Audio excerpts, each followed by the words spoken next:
guys, perkenalkan nama saya Lailatul Amalia, NIM 1705520132. Saya berasal dari Universitas Cikubang Semarang, atau bisa kalian sebut dengan Unisbang. Saya mengambil jurusan S1 Akuntansi. S1 Akuntansi itu termasuk dalam Fakultas Ekonomika dan Bisnis. Dan kebetulan saya itu sekarang udah semester 7 ya guys, sebentar lagi udah mau lulus. Nah, bagaimana kabar kalian semuanya di sana? Semoga kalian mendapat lindungan dari Allah Subhanahu wa taala. Sebenarnya menurut kalian gimana di pandemi sekarang, kuliah online itu seperti apa? Kalau menurut aku sih seru-seru aja. Oke, kita lanjut lagi. Dan sekarang aku tuh sebelum melakukan presentasi, aku akan mengenalkan tentang Unisbang. Unisbang itu seperti apa, jurusan di Unisbang itu apa aja, dan gimana sih suasananya di Unisbang, keseruan kuliah di Unisbang itu seperti apa. Nah, jurusan di Unisbang itu udah mendapat akreditasi yang lumayan bagus. Seperti punya aku sendiri di S1 Akuntansi itu udah akreditasinya A. Nah, ini ada beberapa jurusan di Unisbang yang akan saya bacakan. Sebelum masuk di jurusan, aku akan menjelaskan di mana sih letak Unisbang itu, maksudnya alamatnya. Kalau Unisbang itu sebenarnya ada dua ya guys, Unisbang di Kendeng sama di Mugas. Kalau di Mugas paling kalian udah tahu semua pastinya. Unisbang di Mugas itu di depan KFC Pandanaran. Kalian pasti kalau misal lewat mau ke Simpang 5 itu pasti lihat Unisbang. Dan kalau di yang satu itu ada di Kendeng. Nah, kalau aku sendiri itu termasuk Fakultas Ekonomika dan Bisnis, itu termasuk ada di Kendeng karena pusatnya di situ. Nah, seperti yang ada di background saya ini, itu ada background foto dari kampus Kendeng ya guys, sama lambang Unisbang. Lambang Unisbang itu ada burung Garuda yang menghadap ke kiri, kalau yang ke kanan itu lambang Indonesia. Nah, kita masuk ke jurusan di Unisbang. Jurusan di Unisbang itu ada banyak banget guys. Nah, di Unisbang itu jurusan yang pertama itu ada Fakultas Ekonomika dan Bisnis. Nah, fakultas ini termasuk fakultas terfavorit ya. Nah, itu ada S1 Akuntansi, S1 Manajemen, D3 Keuangan dan Perbankan, dan Pendidikan Profesi Akuntansi. Nah, kemudian ada Fakultas Teknologi Informasi. Nah, itu ada S1 Teknik Informasi. Yang kedua ada D3 Manajemen Informasi. Kemudian ada Fakultas Hukum. Nah, Fakultas Hukum ini ada S1 Ilmu Hukum. Nah, kemudian ada Fakultas Teknik, yaitu S1 Teknik Industri. Yang selanjutnya itu ada S1 Sastra Inggris. Yang selanjutnya itu ada D3 Perhotelan. Nah, banyak banget kan jurusan di Unisbang. Jadi kalian jangan bingung, kalian harus menetapkan hati kalian kalau mau mengambil sebuah jurusan, karena itu termasuk bidang yang harus kalian geluti. Nah, saya akan menampilkan sekilas mengenai Unisbank itu apa. Videonya sebagai berikut.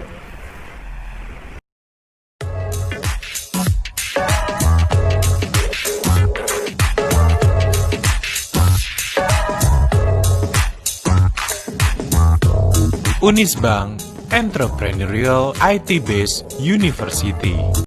Universitas Tikubang, Unisbank Semarang, berdiri pada tahun 1968. 52 tahun mengabdi pada negeri, menghasilkan lulusan yang berkualitas dan unggul, memenuhi kebutuhan industri, menumbuhkan jiwa kewirausahaan. Entrepreneurial University based on IT. Unisbank hebat.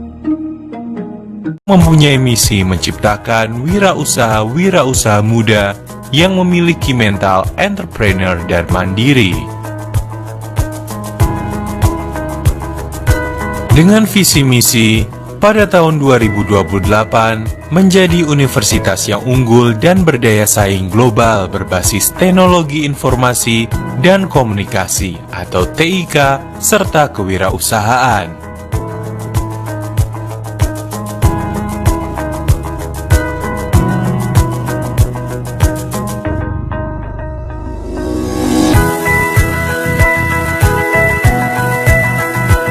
Unisbank memiliki 10 program studi dalam 6 fakultas yang akan mendidik calon-calon entrepreneur muda.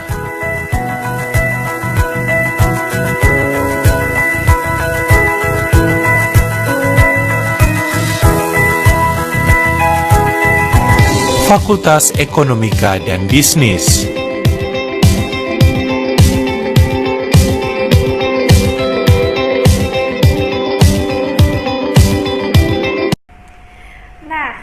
Setelah tadi aku telah mempromosikan atau mengenalkan tentang kampus aku, nah kita langsung ke intinya saja. Saya akan mempresentasikan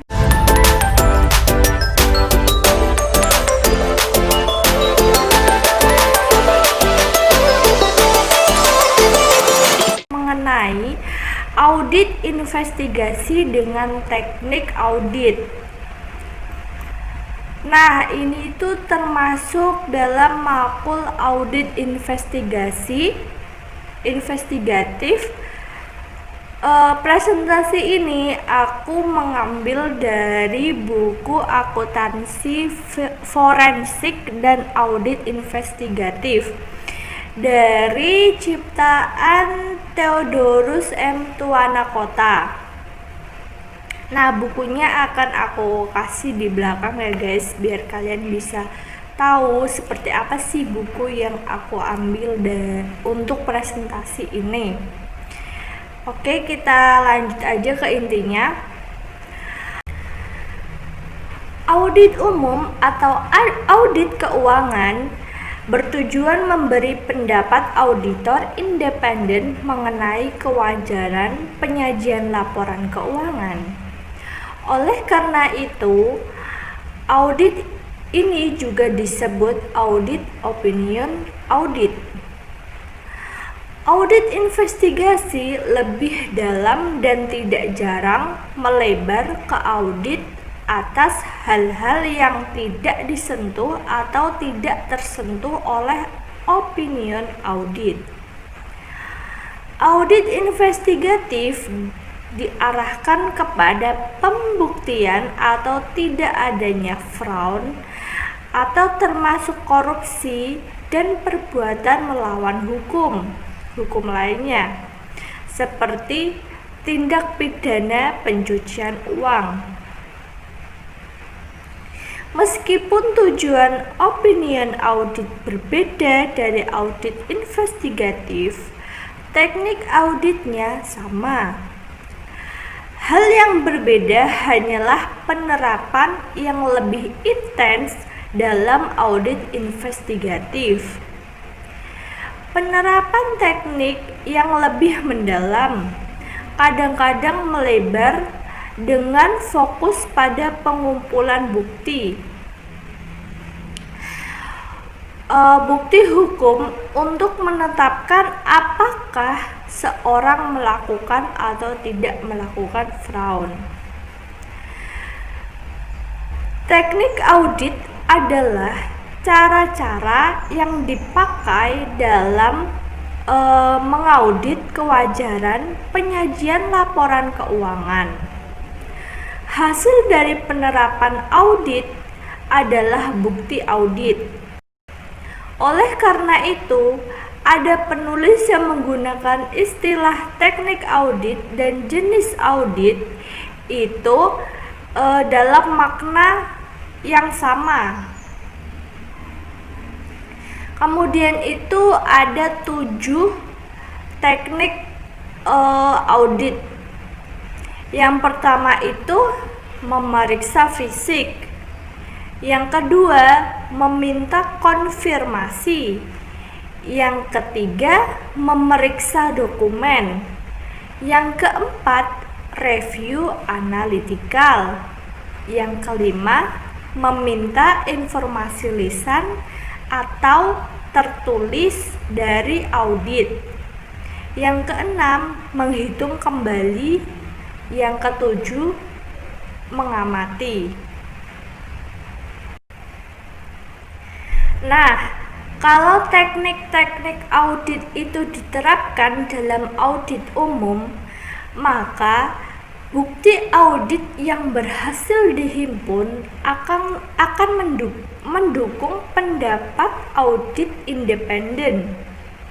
Dalam audit investigatif, teknik-teknik audit tersebut bersifat eksploratif atau mencari wilayah garapan atau probing, misal dalam review analitikal, maupun pendalaman, misal dalam confirmation dan documentation.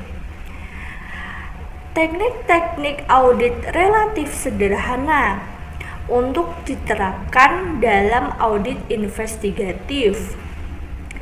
Sederhana namun ampuh, tema kesederhanaan dalam pemilihan teknik audit termasuk audit investigatif dikemukakan beberapa penulis pasca Sarbanes-Oxley.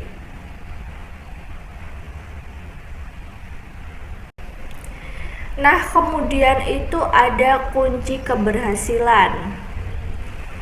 Kunci keberhasilan dari semua teknik audit investigasi yang dibahas dalam bab ini, yang pertama, mengerti dengan baik persoalan yang akan dipecahkan, apa yang akan diaudit investigatif.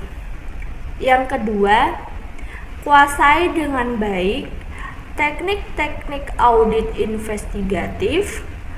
Penguasaan yang baik memungkinkan investigator menerapkan teknik yang tepat untuk menyelesaikan persoalan yang kita identifikasi. Sama seperti pemancing di atas atau seorang seni pahat memilih alat yang tepat dalam setiap tahap pekerjaannya. Kemudian ada cermat dalam menerapkan teknik yang dipilih. Biarpun tekniknya tepat, apabila pelaksanaannya tidak cermat, hasilnya tidak seperti diharapkan. Itulah sebabnya mengapa professional care merupakan standar audit yang penting. Dalam audit investigatif, kecermatan ini terlihat antara lain dari cara kita mengajukan pertanyaan, menentukan kapan pertanyaan tertentu harus diajukan, menindaklanjuti jawabannya, mempertanyakan sesuatu, atau ungkapan khas investigator seperti apa ya? Adakah cara atau jalan lain?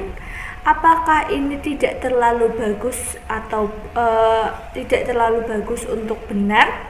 Atau too good to be true dan seterusnya. Yang keempat itu cermat dalam menarik kesimpulan dari hasil penerapan teknik yang kita pilih. Temuan yang kelihatannya sepele di tangan penyelidik yang mempunyai pengetahuan dan pengalaman yang luas merupakan bukti yang kuat dalam proses pengadilan.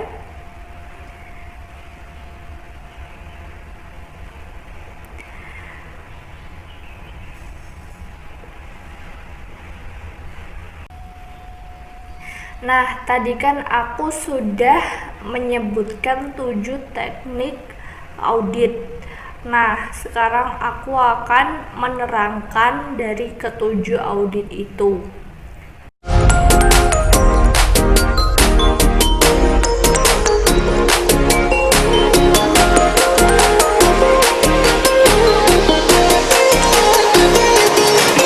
Yang pertama itu ada memeriksa fisik dan mengamati.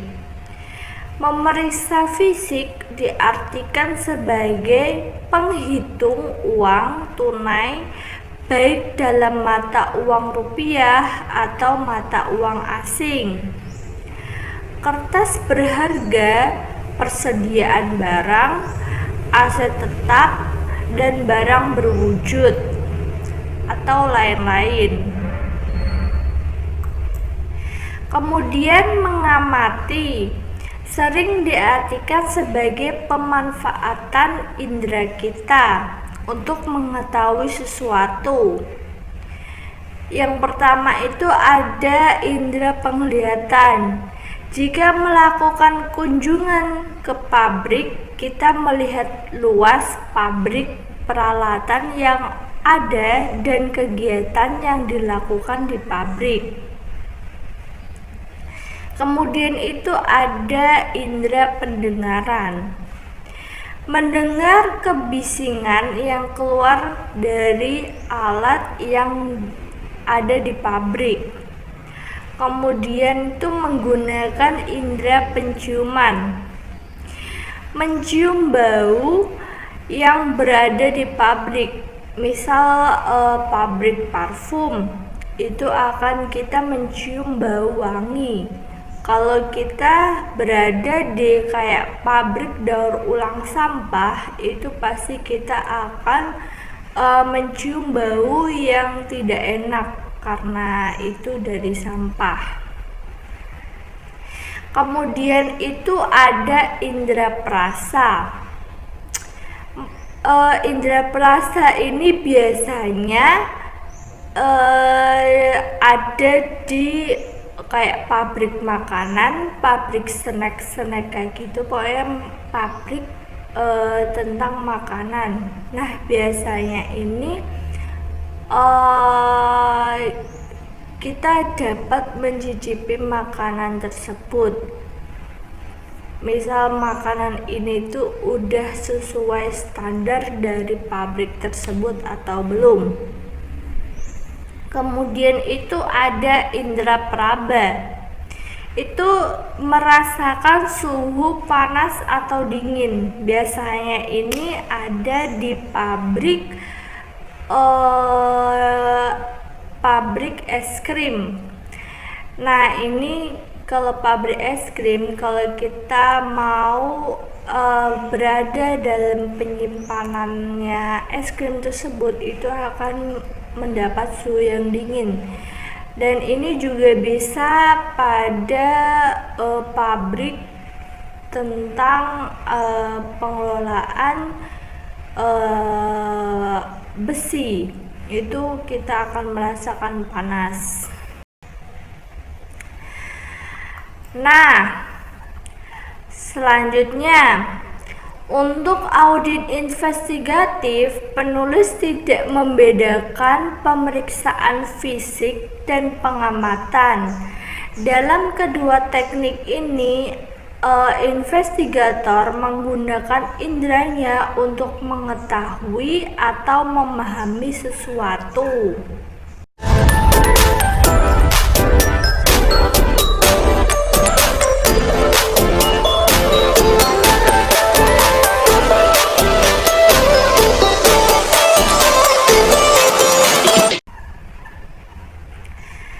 Nah, selanjutnya itu ada meminta informasi dan konfirmasi.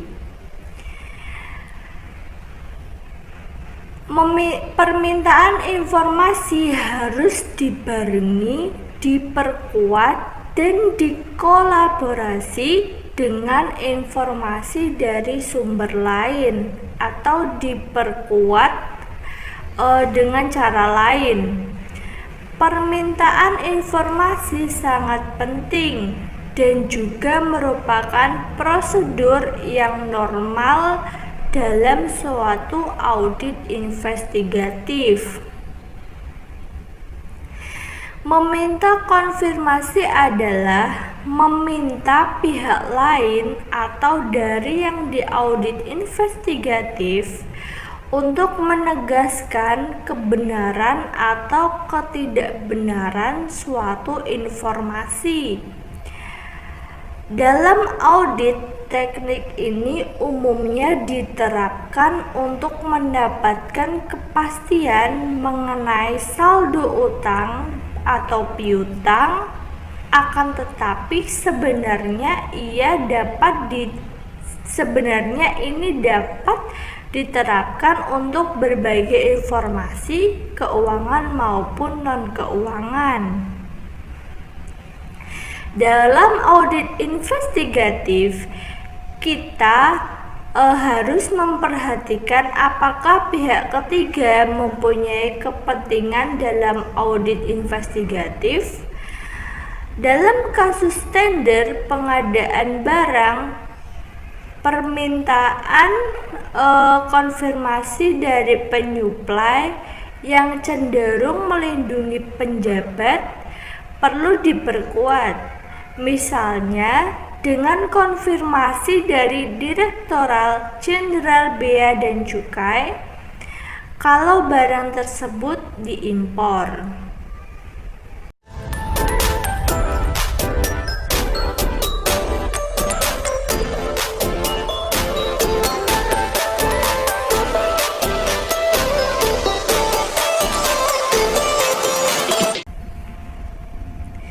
Nah, selanjutnya itu ada memeriksa dokumen.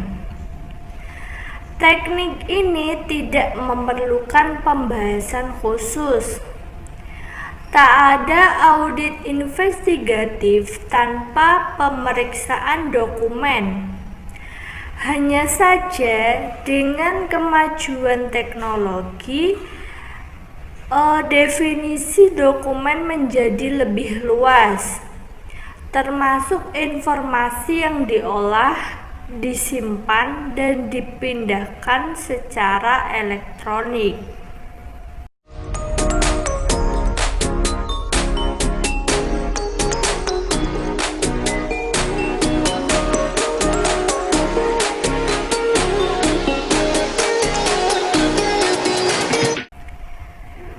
Kemudian ada review analytical.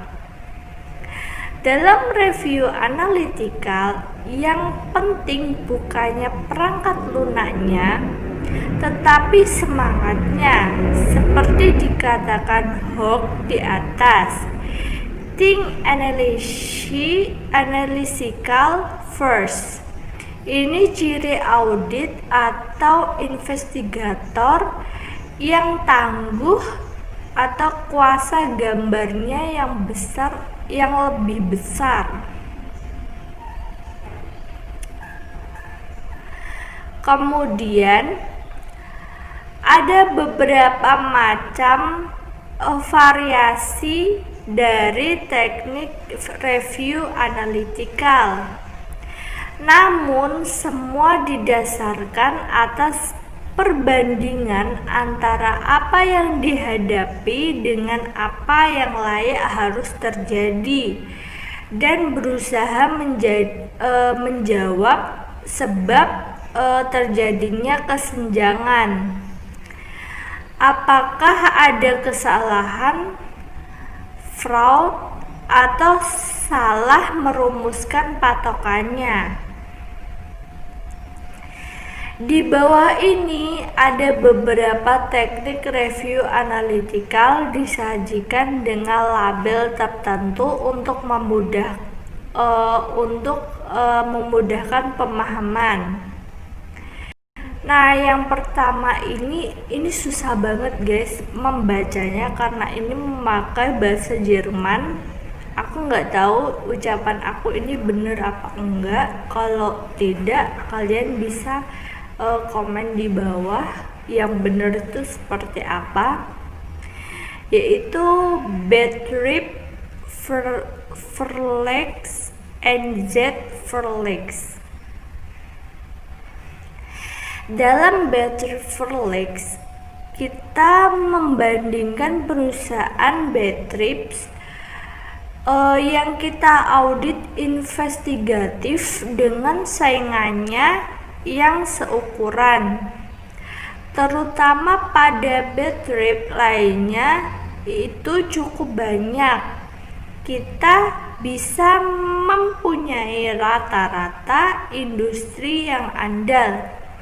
Pada dasarnya Betrieb Verlegs ini yang dimanfaatkan akademisi seperti Michael Porter untuk menganalisis kompetisi atau persaingannya. Nah, kemudian itu ada Zelt Verlegs. Kita membandingkan perusahaan yang kita audit investigatif pada saat sekarang dengan hal yang sama di masa Z atau lalu. Dalam Zelt Verlegs kita mencoba memahami bagaimana perusahaan yang kita audit investigasi ini berbeda dengan masa lalu. Selanjutnya itu ada membandingkan anggaran dengan realisasi. Membandingkan data anggaran dan realisasi dapat mengidentifikasi adanya fraud dalam hal yang perlu dipahami di sini adalah mekanisme pelaksanaan anggaran, evaluasi atas pelaksanaan anggaran, dan insentif atau keuangan maupun non-keuangan yang terkandung dalam sistem anggaran. Nah, dalam entitas yang merupakan profit center atau review center, penjabat tertentu menerima insentif atau bonus sesuai dengan keberhasilannya yang diukur dengan pelampauan anggaran. Investigator perlu mengantisipasi kecenderungan realisasi penjualan yang dibuat tinggi, penjualan kredit dan pengiriman barang secara besar-besaran pada akhir tahun merupakan indikasi mengenai hal itu. Pengembalian barang sesudah akhir tahun memperkuat indikasi adanya fraud.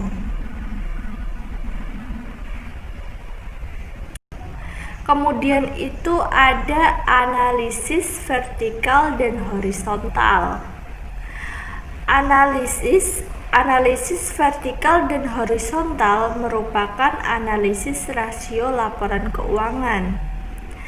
Analisis vertikal menunjukkan rasio atau suatu akun dengan akun lain dalam laporan keuangan untuk tahun yang sama. Kemudian, analisis vertikal dapat dilakukan untuk neraca. Akun-akun neraca dapat dibandingkan misalnya dengan jumlah aset. Dengan analisis vertikal, kita dapat mengubah angka laporan keuangan dari nilai dalam rupiah atau mata uang lain menjadi angka-angka dalam persentase. Laporan keuangan dalam persentase ini disebut laporan keuangan berukuran sama. Ada neraca berukuran sama, laba rugi berukuran sama, dan laporan arus kas berukuran sama. Kemudian, analisis horizontal menunjukkan perubahan atau kenaikan atau penurunan suatu akun untuk suatu tahun atau periode dibanding tahun lain sebelumnya atau tahun berikutnya. Analisis ini tidak lain dari Zeiferlich yang dibahas di atas. Angka-angka atau akun yang sama dari tahun atau periode sebelumnya atau tahun berikutnya dalam penyajian laporan keuangan disajikan berdampingan. Oleh karena itu, analisis ini disebut analisis horizontal. Kemudian itu ada hubungan antara satu data keuangan dengan data keuangan lain. Beberapa akun, baik dalam suatu maupun beberapa laporan keuangan, bisa mempunyai keterkaitan yang dapat dimanfaatkan untuk review analitikal. Contohnya, angka penjualan dengan piutang dan persediaan rata-rata, angka penjualan dengan bonus bagian penjualan, penghasilan bunga dengan saldo rata-rata tabungan, dan seterusnya. Kemudian ada penggunaan data non-keuangan. Inti dari review analitikal mengenal pola hubungan. Pola hubungan ini tidak mesti hanya antara satu data keuangan dengan data keuangan lain. Pola hubungan keuangan pun bisa bermacam-macam bentuknya. Misalnya ya, dalam bisnis perkebunan ada hubungan antara jumlah pupuk yang dipergunakan dengan hasil produksi atau panen, angka masuk maupun keluar dinyatakan dalam satuan non-keuangan seperti jumlah ton atau pupuk dan sawit. Kemudian lagi ada di pabrik gula, ada ukuran antara jumlah ton tebu dan yang masuk ke pabrik dan jumlah ton gula yang dihasilkan. Pola hubungan antara masuk dan keluar ini dinyatakan dalam suatu rasio yang dalam industri gula dikenal sebagai rendemen. Perhitungan serupa kita lihat di industri kayu lapis. Kemudian ada bermacam rasio kita gunakan untuk berbagai industri, bahkan industri-industri atau perusahaan pemeringkat pengembangan dan penyebaran rasio industri. Kemudian, review analitikal sering dilakukan dengan hitung cepat untuk menunjukkan keganjilan. Seorang bankir mencatat informasi yang diterima dari calon nasabah kredit. Dengan cepat ia menentukan bahwa pabrik berkapasitas besar di lokasi yang terisolasi tidak akan bisa beroperasi karena bahan bakunya tidak akan cukup. Semua data untuk membuat kesimpulan itu ia peroleh selama makan siang dengan calon debiturnya. Kemudian itu ada regresi atau analisis tren. Dengan data horizontal yang memadai atau makin banyak makin baik, review analitikal dapat mengungkapkan tren. Berbagai perangkat lunak mempermudah hitungan dan grafiknya, misalnya STAR, perangkat lunak Deloitte yang disebut di atas. Kemudian menggunakan indikator ekonomi makro. Ada hubungan antara besarnya pajak penghasilan yang diperoleh dalam suatu tahun dengan indikator-indikator ekonomi seperti inflasi, tingkat pengangguran, cadangan devisa, indikator ekonomi negara-negara menjadi partner perdagangan Indonesia, harga minyak mentah, dan komoditi lainnya. Ini merupakan bidang studi yang ditekuni para ekonomi makro dan ekonometri. Keandalan perumusan ekonometri akan membantu auditor untuk investigator melalui data agregat tanpa harus memasuki pemeriksaan SPT sebagai langkah pertama. Kalau ada indikasi kuat, baru kita memeriksa SPT dengan network method atau expenditure method.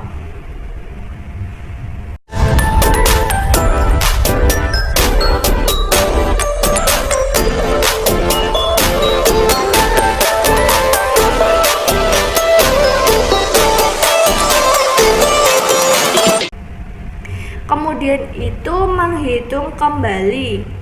menghitung kembali tidak lain dari mengecek kebenaran perhitungan atau kali bagi tambah kurang dan lain-lain.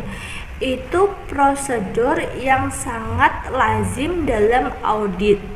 Biasanya tugas ini diberi kepada seorang yang baru mulai bekerja sebagai auditor.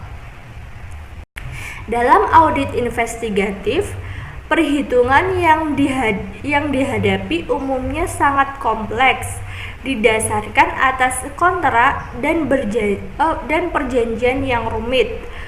Mungkin sudah terjadi perubahan dan renegosiasi berkali-kali dengan penjabat atau kabinet yang berbeda. Perhitungan ini dilakukan atau disupervisi oleh investigator yang berpengalaman.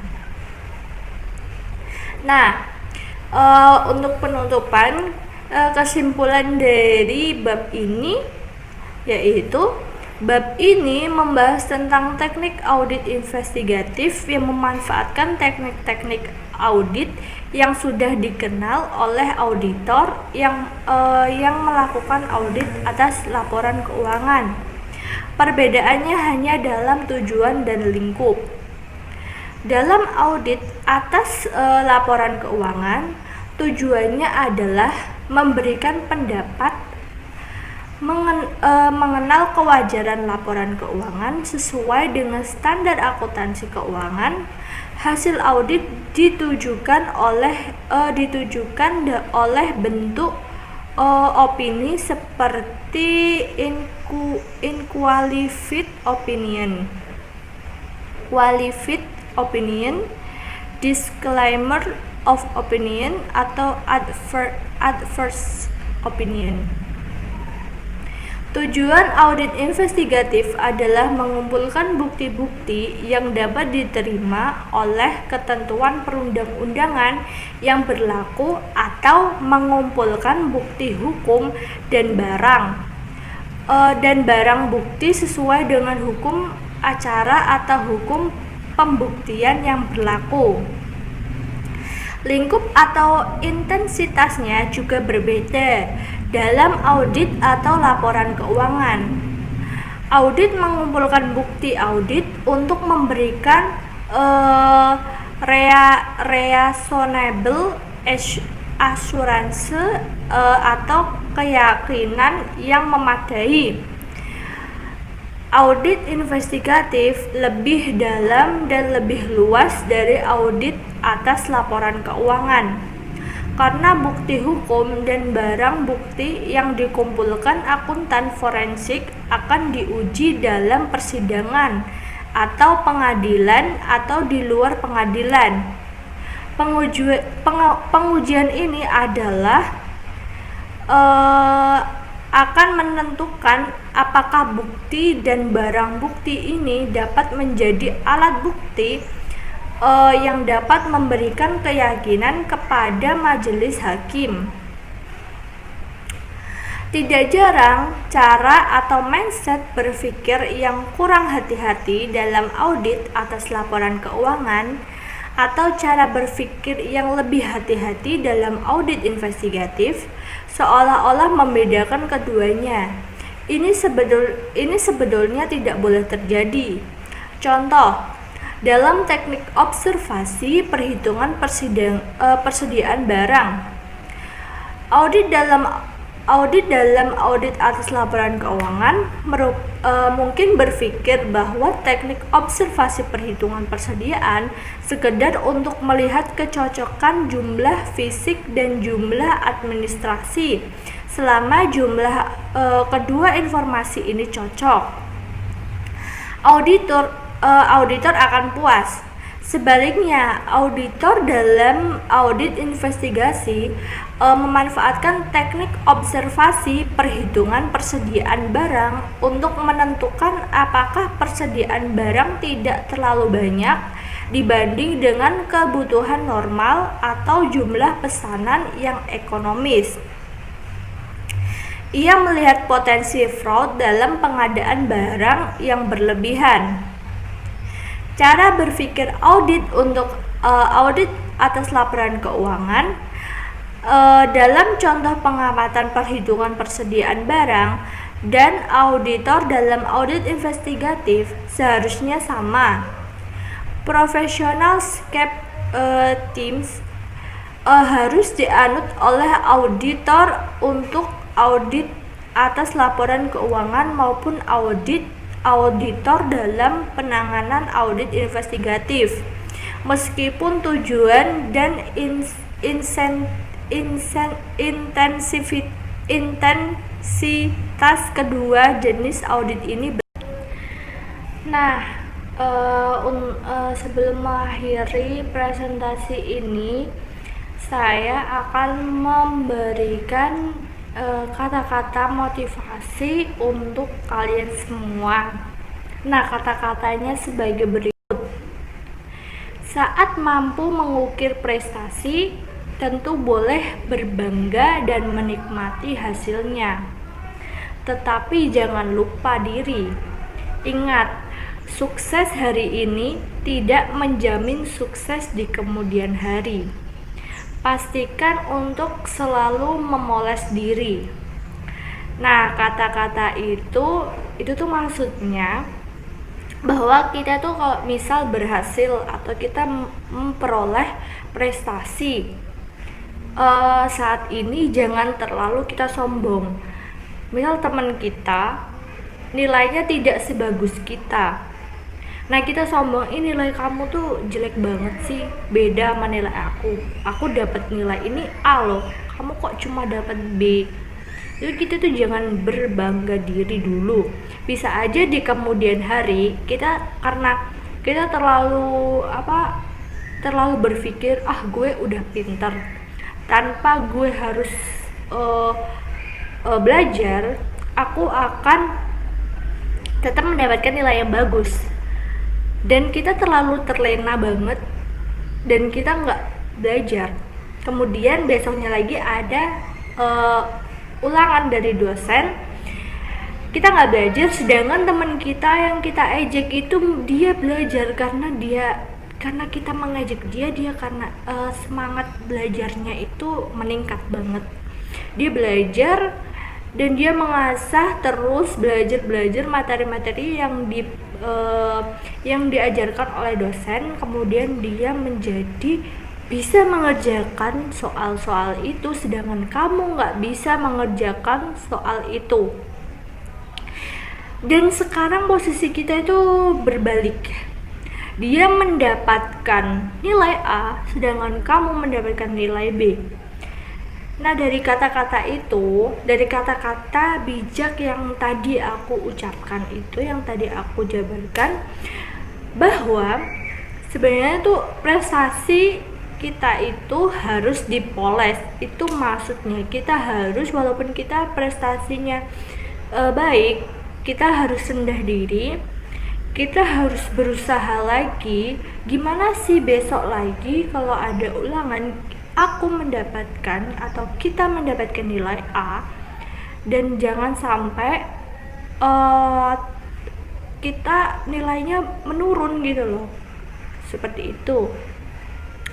Jadi kita juga harus menghormati orang lain. Misal teman kita nilainya jelek dan kita nilainya bagus, nah itu lebih baik gimana kalau kita belajar bareng, kita berusaha bareng, dan kita lulus bareng dengan nilai yang bagus. Itu lebih baik ya guys. Jadi kita tuh jangan egois dan jangan ria, karena itu nggak baik. Karena dunia ini nanti akan berputar guys. Bisa aja nanti kita lagi ada atas, tiba-tiba kita bisa aja di bawah, seperti itu. Nah, sekian atas presentasi saya. Mohon maaf jika ada beberapa kata yang menurut kalian suara saya kurang keras atau bahasa saya itu terlalu medok dalam bahasa Jawa. Saya mohon maaf, dan bila ada kata-kata yang kalian tidak mengerti dalam ucapan saya juga minta maaf. Dan terima kasih karena kalian sudah berkenan untuk menonton presentasi saya. Wassalamualaikum warahmatullahi wabarakatuh. Sebelumnya saya akan menampilkan buku untuk presentasi saya saat ini. Terima kasih. Dadah. Semoga kalian sehat-sehat selalu.